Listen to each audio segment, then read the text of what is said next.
Welcome to the Human Capital Innovations Podcast. We're your source for personal, professional, and organizational growth and development, where we share original research, explore industry trends, and interview executives and thought leaders from across the globe. We hope you join us often for practitioner-oriented content around all things related to leadership, HR, talent management, organizational development, and change management.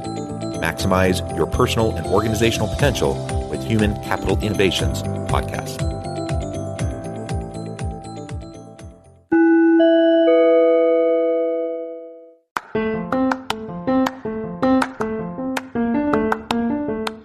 If you enjoy the Human Capital Innovations Podcast, enjoy ad-free listening by going to the Patreon page, and please consider contributing even at the producer or sponsorship level. And please leave a review. Thank you for your support.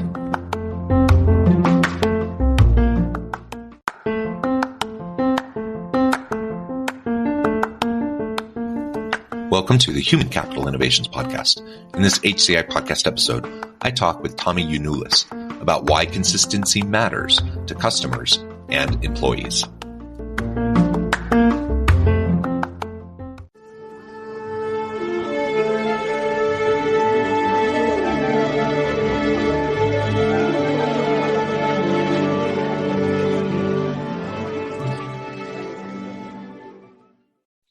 Yionoulis, welcome to the Human Capital Innovations Podcast. Well, thank you for having me, John. I appreciate it.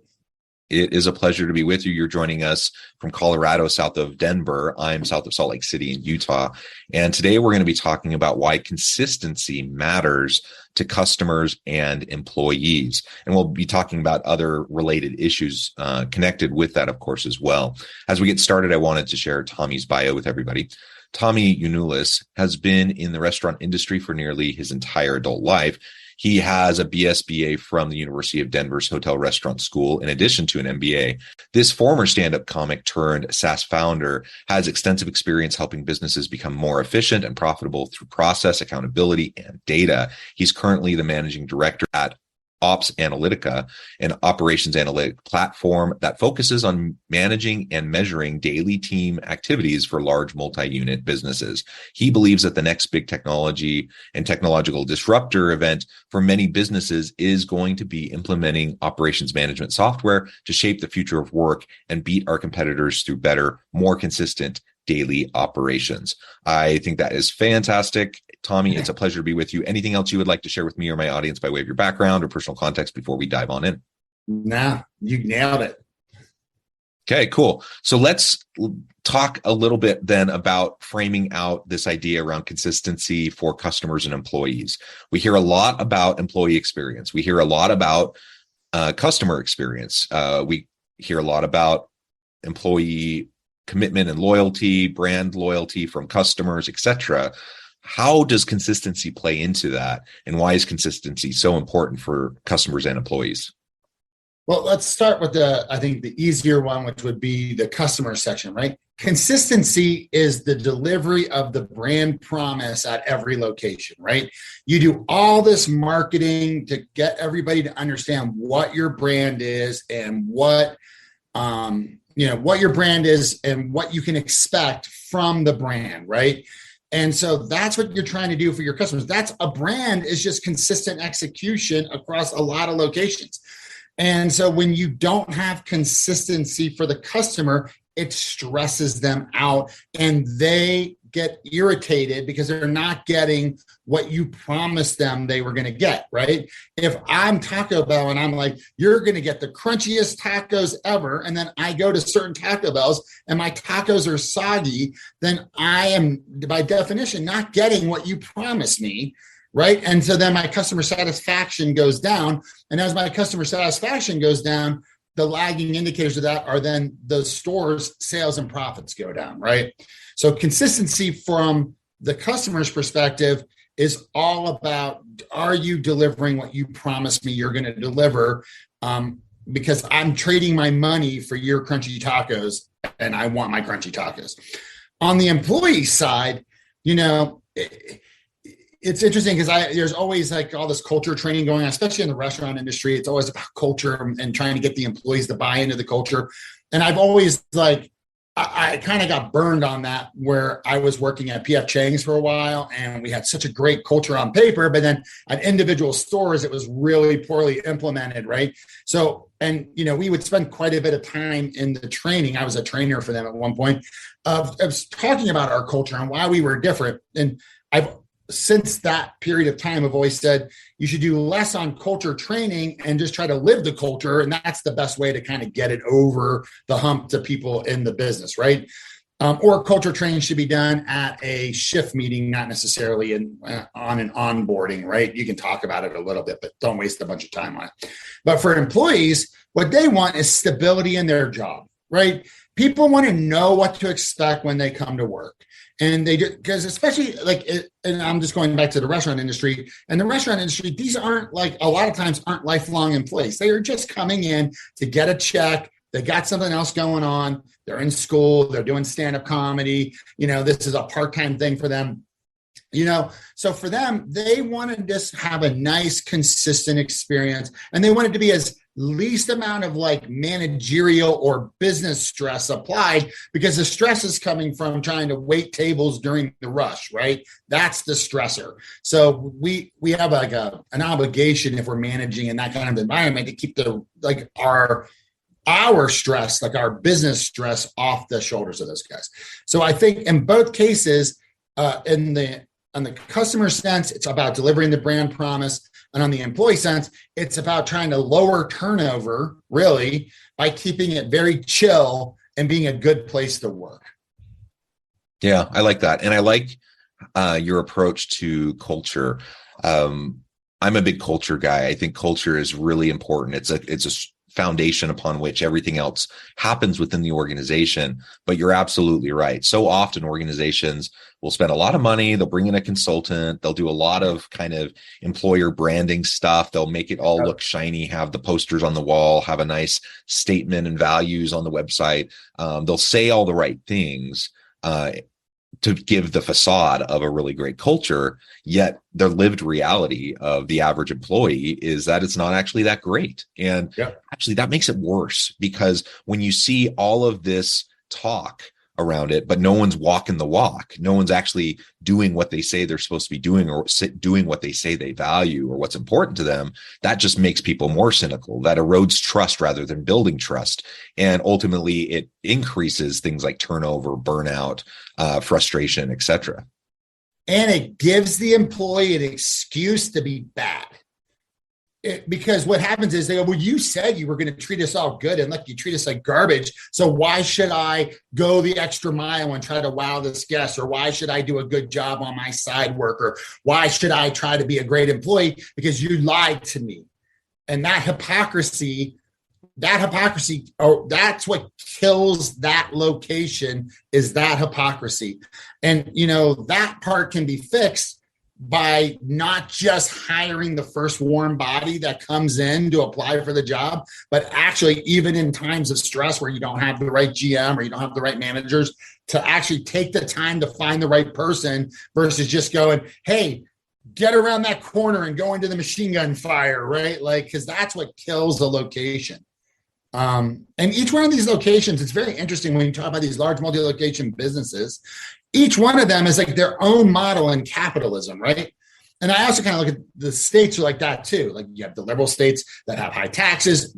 There's all these, we have 50 individual models at a state level of economic systems, but each store is its own economic system. And you can see the rules of capitalism and incentive and managerial efficacy all play themselves out in each individual location, right?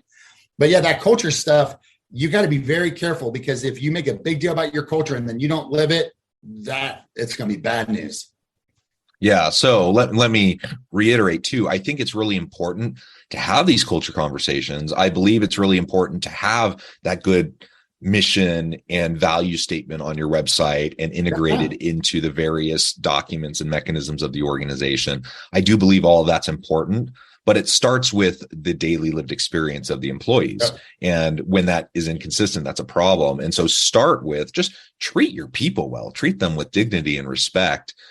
Treat them how you would want to be treated. Start there, and then you build meaningful relationships of trust and mutual accountability with your people.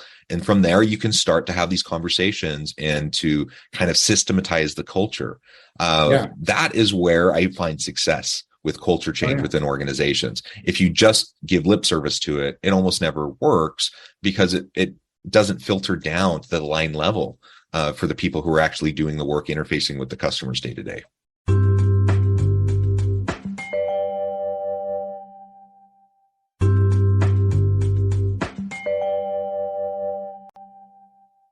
Absolutely. And here's the other thing too, you said, like you need to have systems and processes within your business to facilitate the living of the culture, right? So like at PF Chang's as an example, you could buy people lettuce wraps. That was the thing that we really encouraged for people to do. Oh, you've never been here before? Have you had our lettuce wraps? I'm going to buy them for you, because the food cost on them was like nominal at the time when I worked there, like 20 years ago. It was like 36 cents an order. So let's say there's 60 cents an order today, right? Nothing comparatively, because if you gave one order away, the people would be so blown away that they would come back and order them every time. And it was the highest profit margin item, and the stores that sold the most lettuce wraps had the highest profits. So, but here's the deal.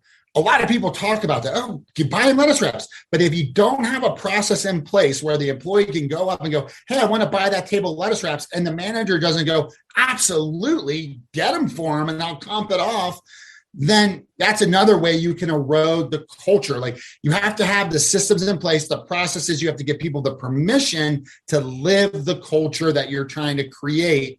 Because that's what a lot of people do, is they talk about culture and they put it in the book, but then every time the employee tries to do anything to live the culture, they get shut down, and then boom, that's another way to erode that trust. And that was one thing at PF Chang's that I was psyched about, was that we could buy someone a dish or buy them some lettuce wraps, and it was no big deal.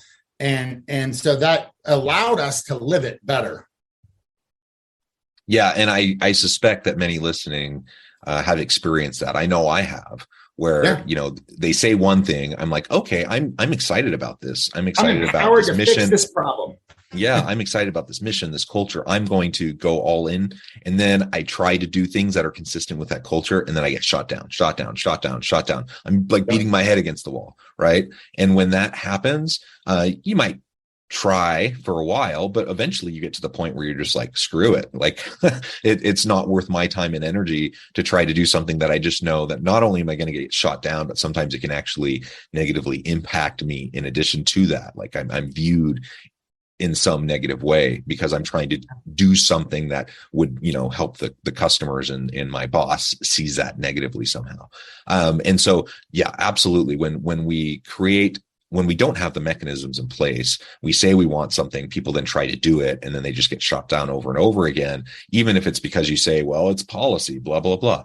That has to be fixed. You have to create the mechanism, the structure and the systems so that it can happen, and then empower your people to do some cool stuff. And when that happens, then that consistency in employee and customer experience will manifest, and you'll have really great outcomes. So I'm curious then, I know one of the things you do a lot with your work is around operational data. How does tracking operational data connect with this idea of consistency towards the customer and employee experience? And what can we start to do to better track and utilize that operational data? Yeah, so our platform is basically, we take the guesswork out of running the location. And we do that because we create processes within our platform and we schedule them out, right? And those processes, they take the form of checklists and forms and logs and tasks and all the things that like an employee would need to do to, let's say, get the location open and get ready to service guests, right? So did you turn on the open sign? Did you turn on the music? Is the bathroom clean? Did you prep everything that you need to prep? Are you clean and organized and ready to sell? Right. And that's kind of what our platform does. And in today's world, that's an employee walking around with a tablet or a phone, and they're going and they're covering off on all the items on these checklists. And that's massively important because you cannot deliver a consistent experience to your customers if you aren't controlling what you need to control. And on most of these checklists, everything that's on those checklists are things that we've identified through our just longevity of experience, are things that are going to negatively affect the customer. It's going to slow down speed of service. It's going to slow down quality. It's going to slow down cleanliness, or it's not going to be clean, and we're not going to deliver that brand experience to our customers, right? So on the customer side, what we're really focusing on is making sure that the employees are controlling what they can control, right? Like, we live in this insane world with all this nonsense happening, but you can still make sure your bathroom was clean and there was soap in the dispenser and paper towels. So and you have to, because that's a big deal to the customer who came in to wash their hands and now they don't have a paper towel. That's a problem for them, right? And so on the customer side of things, what we're trying to do is make the businesses do what they're supposed to do, be better, because there's just so many details at every multi-location business. They're too much for one human brain to kind of go off of paper or off their memory to solve. And so that's how we're kind of helping on the customer side. It's just making the businesses better and not miss little things, right? On the employee side, it's taking the guesswork out of running the business. We talked about making it calmer, making it easier, reducing the stress on the employees. Well, when you have a platform like ours, it literally just shows you, this is everything you got to do today, man. Just delegate it out. Work with your team to get it done, but you don't have to remember anything. Like, there's nothing more stressful than you've opened the door for business and then you realize, oh crap, we didn't do something, and now everybody's in a fire drill trying to get this thing done when you've already got customers in the building, right? So we can alleviate that and just make it a very sort of calm experience to kind of go through and do it. And I do want to cover off here on one thing. Most of the issues that you get when you go to these multi-location businesses, they're not generally like the guy jumped over the counter and punched your wife in the face. It's not this horrible insanity thing that's going to make you never come back again, right? It's generally what we call like death by 1,000 cuts, right? You went in and you didn't get ketchup. So now you're standing at the counter and your fries are getting cold and you don't want to interrupt the people that are in the line, but you're just trying to get some ketchup, or there weren't napkins, or the floor was sticky, or the bathroom was dirty. And you end up, it's not like one little thing going wrong would not wreck your customer satisfaction for that engagement, right? But when you have 5 or 10 things go wrong, you start to go, these guys just are not doing their job. And after a couple of times of going to that business and having a similar experience, you start to change your purchase behavior. And I was talking to somebody from Walk-Ons recently, and they mentioned that in their research, it used to be 3 to 5 times people would kind of have a mediocre experience before they might have decided, hey, I'm not going to go back for 6 months. But now, because of the inflation and the economy and money being tight and things costing so much more than they used to cost, they're seeing that could be as one time. You go in and you have one bad experience and you might go, I'm already cutting back how much I'm eating out or whatever. And I had a mediocre experience and it was really expensive. So I'm not going to go back for a while. Yeah. And there are so many options.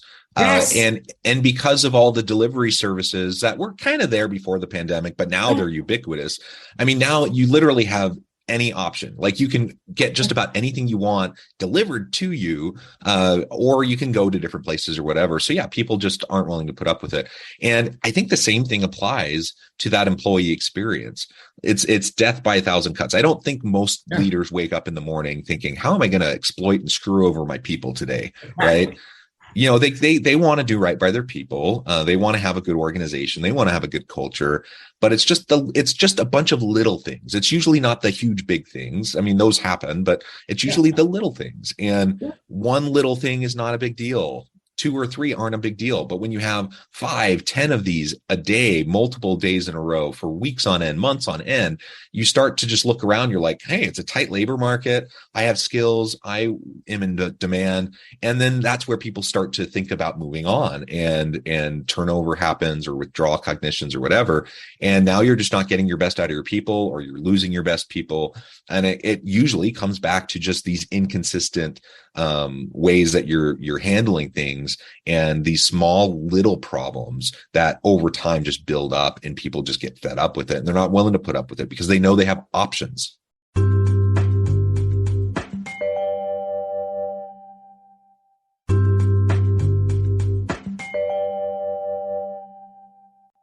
I've literally fired somebody. We had a mall restaurant and they walked across the hallway to the restaurant across the hall and went in and got a job. Like especially in the restaurant industry, like that's never an issue. Everyone's always understaffed. So yeah, if you're a talented restaurant employee and your manager is driving you nuts, you'll have like a 2 to 3 day period where you're not making tips. You'll literally go, I can start tonight. And they will be like, go. Change your jeans, get in here, like that'll be it. So yeah, you don't have, this isn't like the 19, people aren't desperate for jobs right now. I don't understand why, but they're not. And so if you're not doing right by your employees, they're just going to leave.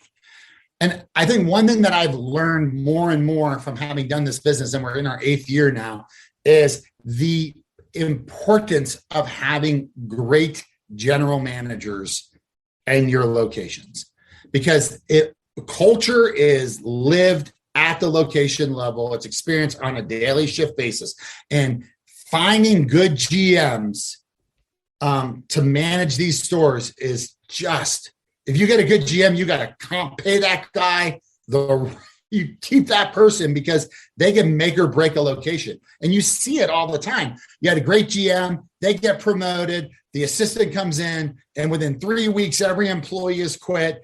And then, 6 months later, sales are in the toilet.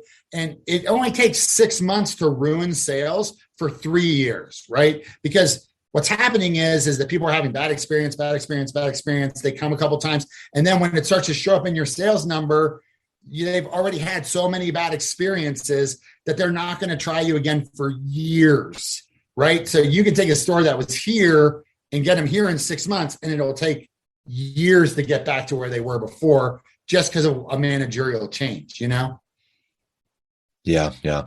And so having this operational approach and tracking data and having an operational management system can help facilitate just better consistency for your business. And I know you do a lot of work around the preparing organizations for the future of work.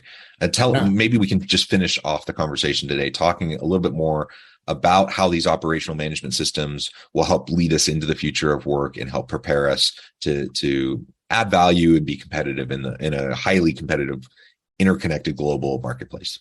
Sure. So, if you read or listen to the Adaptation Advantage, they talk about, AI and robots, right? And so I see the future of work, like for multi-location businesses, kind of where I specify or specialize, is, you're going to have data coming in from the internet, your POS system or register, our platform, robots, and sensors, right? And those are going to be your data feeds coming into your location, right? And they're going to be generating a wealth of data. And there's going to need to be a system in place that can then take that data in real time. Hey, someone just tweeted our bathroom was dirty, right? So now we caught that. It exists. We need a robot or a human to go cover off on, go do something, right? They have all this passive data coming in, and then you have two forms of things, robots and people, who can go check things and see if we can fix what's going on, right? So that's going to be the future of multi-location management. And what we're working towards right now is becoming that platform that can accept all that data in and then go, hey, human being, go look at the bathroom, or hey, robot, go drive into the bathroom and take some photos, right? And make sure that we don't, that we have paper towels and it's not dirty because someone just complained about it, and doing that faster. Because all of what we're trying to drive, when we do it today, is right now, like if you don't have a system like ours, you're just using paper, you only know what's happening in the restaurant you're physically standing in. But once you go from paper to an ops management platform like Ops Analytica, what you now have is real-time data access to what's actually happening in your business. You can see what's happening operationally from your phone. So I can be in one location and be managing another who's having a problem simultaneously. you have all this data coming in. And so you now can see and make better decisions and hold people accountable to doing what they're supposed to do. And that's just the first level of it. And we can take sensor data in, and we're working with a robot company, but it's like we just want to get to that next level, and we're actually implementing AI right now. So to use that to make decisions based off of all the data we're collecting, so then we can start telling people, hey, go do this, go do that. Because all we really want to do is identify issues and fix them faster so we irritate less customers. And if we can do that, if we can identify faster, fix them faster, and piss off less customers, then our sales are going to grow, right? And our competitors who aren't doing this are going to be like, what are they doing? Why all of a sudden are they getting them so many more locations? Why am I seeing so many more ads? Well, their sales are going up organically because they're better operators. And that's what we're really pushing for, because you can open 1 million locations, but if they're all C's, what does it do for you? You're just speeding up, irritating people. Yeah. And the interconnection between the customer experience and the employee experience, right? We know there's so much research that the happier, more engaged employees lead to better customer experience, customer commitment and loyalty, et cetera. But also when you have kind of a crummy environment where it's death by 1,000 cuts and customers are unhappy, what does that do for the employees? That creates a negative experience for them, right? And so the customers are complaining, they're ticked off, they're frustrated. So then the line level employee is the one that has to deal with that, and that grates on them. That is wearing, and that leads to burnout. And so it's interconnected. If we want to have attract and retain really great people, we need to empower them to provide great top-notch service for the customers. Customers will be happy and thrilled. They'll treat the employees better. The employees will have a better experience, vice versa. And it just really spirals in a positive way to create a really great overall environment for everyone involved. So I think this is fantastic. I think anytime we can utilize more data in real time to provide better experiences is going to be to the benefit of every organization. And in the future of work, that's the name of the game. Well, Tommy, it has been a real pleasure. I note the time and I need to let you go here in just a minute. But before we wrap up, I just wanted to give you a chance to share with the audience how they can connect with you and find out more about your work, and then give us a final word on the topic for today. Sure. So opsanalytica.com, that'll be in the show notes. My job now is to talk to people about their business, their problems, and try to figure out if my solution would be a fit to help them. So I'm dying to have conversations with people. So if you're struggling operationally, you can't get your employees to do something, you're having a hard time pulling an initiative through, you need more data, please go to opsanalytica.com, get on the chat and say, hey, I want to talk to Tommy. I heard him on the podcast. I would love to do it. You can also check me out on LinkedIn and message me or friend me.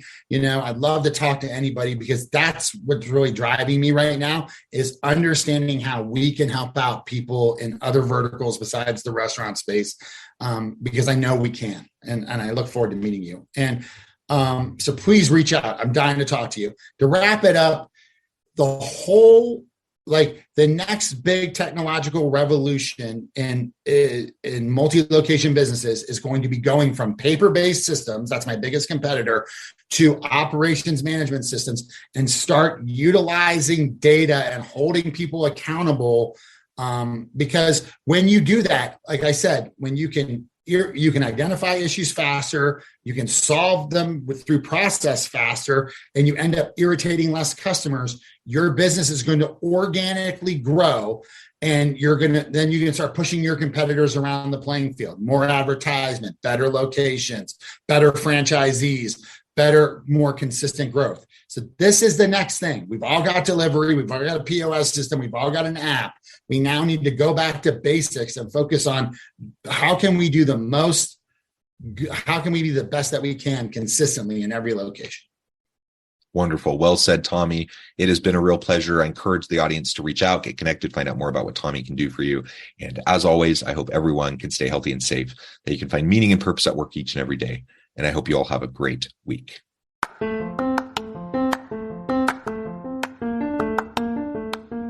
you enjoy the Human Capital Innovations podcast? Enjoy ad-free listening?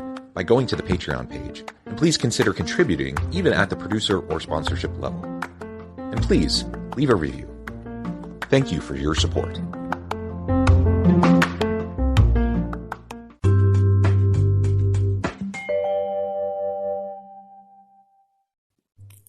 Thanks again for joining us for this episode of the Human Capital Innovations Podcast. I hope you stay healthy and safe and that you have a great week.